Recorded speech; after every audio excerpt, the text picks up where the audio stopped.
Hey, hey! Salut tout le monde! Euh, J'habite au paradis, au Pérou, dans le creux des montagnes.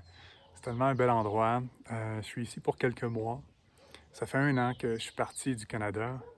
Dans ma vie, j'ai voyagé dans 43 pays. J'ai habité dans 9 pays différents. Et beaucoup de gens qui me demandent comment j'ai fait. Au début, quand j'ai commencé, c'était avec un permis de travail. Donc ça, c'est quand même une bonne façon quand j'étais encore dans cette mentalité-là d'employé.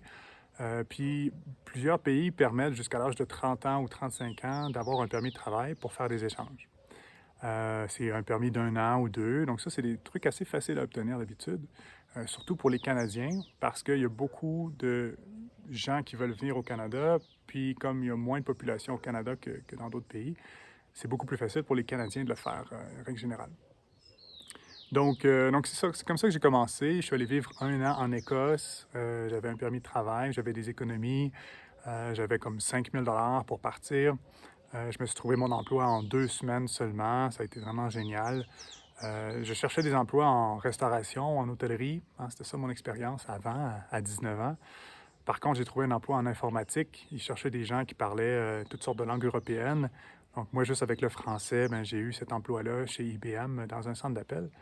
Et en Europe, ben, il y a énormément de vacances, plus qu'au Canada ou aux États-Unis. Donc, je prenais un 2, 3 jours de congé, plus le week-end, puis j'allais à Paris.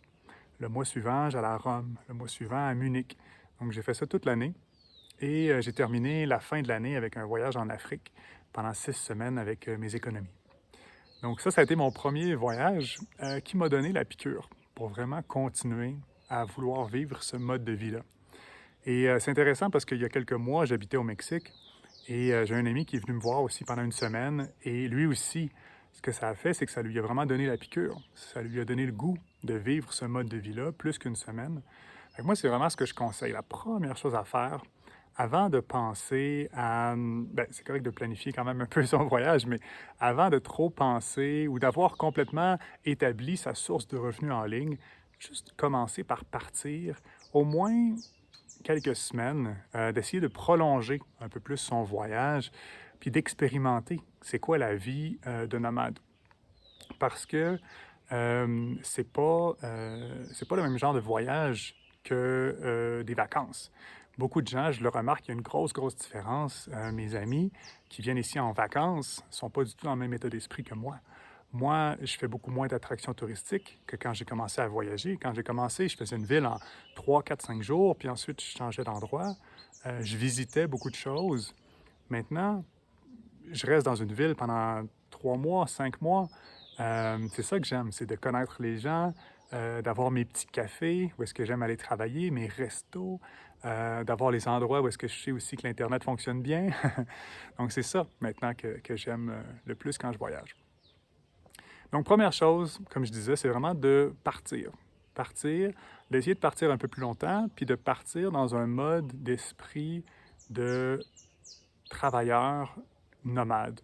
Euh, pour vraiment comme goûter à ce mode de vie-là, parce que il y a une chose aussi qui est très différente. Moi, quand je suis en vacances, Internet, j'adore ne pas en avoir, j'adore déconnecter. Quand je travaille, comme dans le moment, j'ai des clients et tout, c'est l'inverse. J'ai besoin d'un Internet excellent. C'est ça ma difficulté. Souvent, c'est de vivre en nature avec un très bon Internet. C'est des choses qui sont un peu incompatibles souvent. Mais ici, justement, c'est des amis canadiens qui sont propriétaires. Donc, ils ont ces considérations-là, puis ils ont un excellent Internet. Alors, voilà.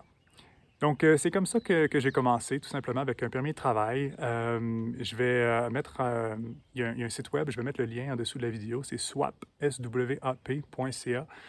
qui m'a aidé au début. Ils ont des banques de logement, des banques d'emploi aussi. J'ai pas utilisé ces trucs-là, mais je me suis quand même inscrit à leur service la première fois que je suis parti voyager.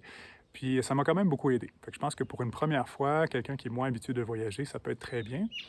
Et sinon, ben, j'ai plusieurs autres ressources que j'ai développées aussi avec le temps, que je vais partager dans la prochaine vidéo, notamment par rapport à comment faire pour rester plus longtemps, pour voyager plus longtemps dans un endroit gratuitement.